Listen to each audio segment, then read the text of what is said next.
नमस्कार, आप देख रहे हैं न्यूज जब बोलेगा हिंदुस्तान और मैं हूं आपके साथ ज्योति कनौजिया। आइए रुक करते हैं खबर की ओर। आम आदमी पार्टी ने बनाया 2024 का लक्ष्य। नगर निकाय में जी जान से लड़ेगी आम आदमी पार्टी। कार्यकर्ताओं ने ली शपथ, केजरीवाल बनेंगे प्रधानमंत्री। उत्तर प्रदेश पर रहेगी आम आदमी पार्टी की 2024 विशेष नजर। सीतापुर के लालबाग पार्क सहित स्थल पर क्या बोले आम आदमी पार्टी कार्यकर्ता, आप भी जानें। नमस्कार दोस्तों, मैं हूं राजा करण सिंह और आप देख रहे हैं न्यूज़ जब बोलेगा हिंदुस्तान। जैसा कि आप जानते हैं कि जो ये स्थल है, एक ये शहीद स्थल कहा जाता है। यहाँ पे कई लोगों ने कुर्बानियाँ दी हैं, तब जाकर के हमें आज़ादी मिली है। और ऐसे आज़ादी में ही आप देख रहे होंगे कि एक हमारे बीच में तिरंगा जो लहरा रहा है, ये तिरंगा ऐसे नहीं आया, कई में बलिदान देने पड़े, कई चीज़ देने पड़ी है। उसी विषय को लेकर के एक तिरंगा शाखा जी है चली है, जिसमें हमारे कैनात सिद्दीकी जी हमारे बीच में आज हैं। और आज हम पूछेंगे हम जो तिरंगा ये शाखा जो हुई है और यहाँ पे कार्यक्रम ये किया गया है शहीद स्थल पर, इसका क्या उद्देश्य है, क्या चीज़ों के लिए है। आदरणीय, बहुत बहुत स्वागत आपका हमारे चैनल में है। आदरणीय, जो तिरंगा शाखा ये है जो किया गया है, क्या मामला इसका है? देखिए, ये हमारी संजय भैया, आप लोग सभी से उनसे वाकिफ़ हैं। ये एक उत्तर प्रदेश में हम लोगों ने तिरंगा शाखा जो एक नया एक मिशन लेकर आए हैं, वो ये कि एक देशभक्ति के रूप में हम लोगों को जोड़ना चाहते हो। ये देशभक्ति है कि हम लोग इसमें नॉन पॉलिटिकली हम लोग को इसमें पॉलिटिकल या राजनीतिक बात नहीं करते हैं। ये हमारे देशभक्ति का है, जिसमें हम लोग संविधान की शपथ दिलाते हैं, राष्ट्रगान गाते हैं, तिरंगे को एक अपना उच्च स्तर पर रखते हैं कि जो हमें उसको देना चाहिए, जो सम्मान देना चाहिए, कहीं ना कहीं हम लोग वो खो रहे थे। तो हमारा सबसे सर्वोपरि हमारा तिरंगा है।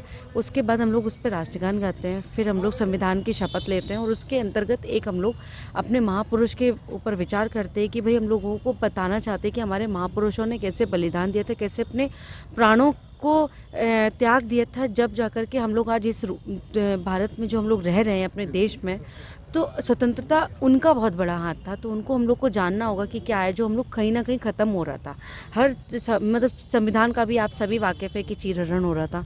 तो यही है कि हम लोगों ने एक नया एक उद्देश्य, मतलब एक लोगों को एक मैसेज देना चाहते हैं कि हम लोग कैसे एकत्र हों और कैसे अपने देश के संविधान को सर्वोपरि रखें और उसकी रक्षा करना हमारा सबसे बड़ा फ़र्ज़ है। मैडम जी, जैसा कि ये है कि चुनाव आ रहा है नगर पंचायत का, और नगर पंचायत को चुनाव आने से पहले ही ये यात्रा क्यों संज्ञान में आई? नहीं, ये नगर चुनाव से पहले की नहीं है।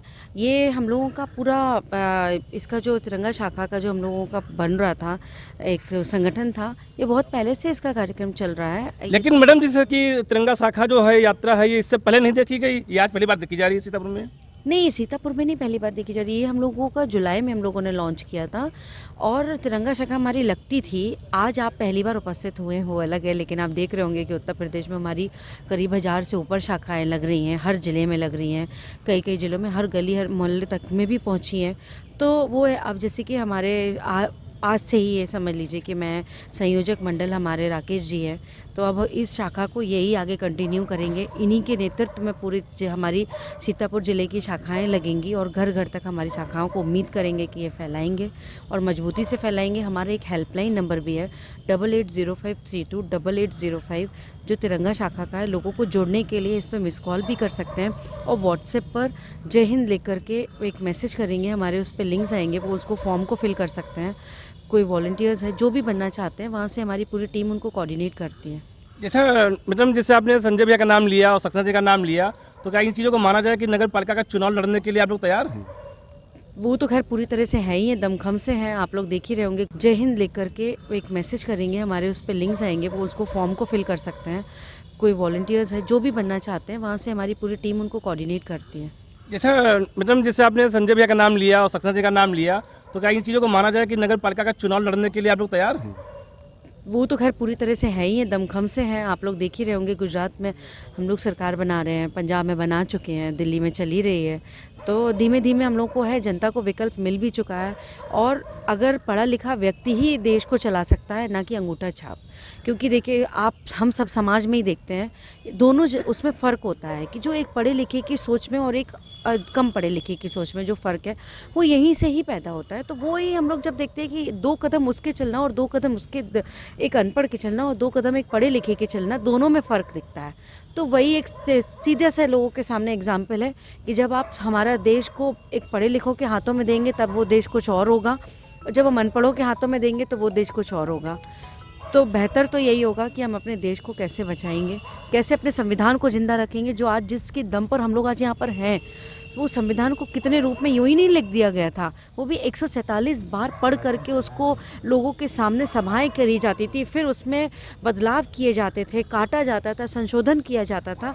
तो ऐसे नहीं, उसका हम चीरहरण कैसे कर सकते हैं? क्या आप स्वतंत्रता में रह सकते हैं? आज मेरे सामने आप खड़े हुए हैं, कहीं ना कहीं संविधान के दम पर ही ना। तो यही है कि हम लोग चाहते हैं कि एक अच्छा देश को नंबर 1 बनाए, जो स्वास्थ्य में, शिक्षा में और व्यवस्थाओं में। आज भी हम लोग बताते हैं कि हमारा इंडिया बहुत आगे, हम लोग डिजिटल इंडिया में चले। क्या यहाँ की व्यवस्था देख करके आपको लगता है कि हम लोग इंडिया नंबर 1 है या हमारी व्यवस्थाएं अच्छी हैं? इसी नया विकल्प चुनना चाहिए और उम्मीद ही नहीं, पूरा विश्वास है कि एक दिन ये वक्त बहुत जल्दी पलटेगा भी और हम लोग देश को नंबर 1 बनाएंगे भी। मैडम, हमारे जब बोलेगा हिंदुस्तान चैनल के माध्यम से आप सीतापुर की आवाम को क्या संदेश देना चाहेंगे? मैं सीतापुर की जनता को यही संदेश देना चाहूँगी कि अब नहीं जागेंगे तो कब जागेंगे।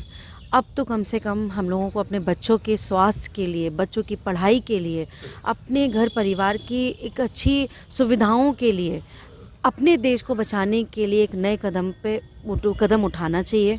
एक अच्छे व्यक्ति को, एक पढ़े लिखे व्यक्तियों को चुनना चाहिए, जिससे कि उनका उद्धार होगा।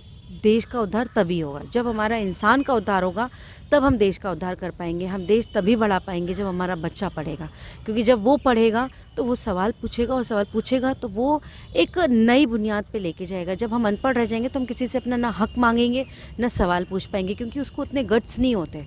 जब पढ़ा लिखा व्यक्ति होता है तो वो अपने राइट्स जानता है, उसको भी तो पता चले ना कि हम लोग की राइट टू इक्वालिटी और राइट टू फ्रीडम है क्या। हम लोग उस पर तो जीते ही नहीं है ना। तो हमारा एक यही उद्देश्य है कि हम सब मिल कर के आइए और एक नए कदम पे एक इसकी शपथ भी लेते हैं कि हम लोग इंडिया को नंबर 1 बनाएंगे सब मिल कर के। और केजरीवाल जी को, हमारा आने वाला पीएम, हम लोग देखेंगे और बहुत जल्दी ये सबके सामने आएगा। हम सब एकजुट होंगे। और राकेश भाई जी हैं, इनसे भी आप मिलिए। तो जैसा कि देखा, हमारे बीच में थे कना सिद्दीकी जी। कहीं ना कहीं तिरंगा यात्रा के बीच में राजनीतिक जो है गर्स आ रहे हैं और 2024 को लेकर के तैयारियां की जा रही हैं, ऐसा चीज़ों के लिए है। अभी हमारे साथ में भी और लोग मिलेंगे, तब तक के लिए बने रहिए आप हमारे साथ और देखते रहिए न्यूज़ जब बोलेगा हिंदुस्तान। ऐसी ही खबर से जुड़े रहने के लिए आप देखते रहिए न्यूज़ जब बोलेगा हिंदुस्तान।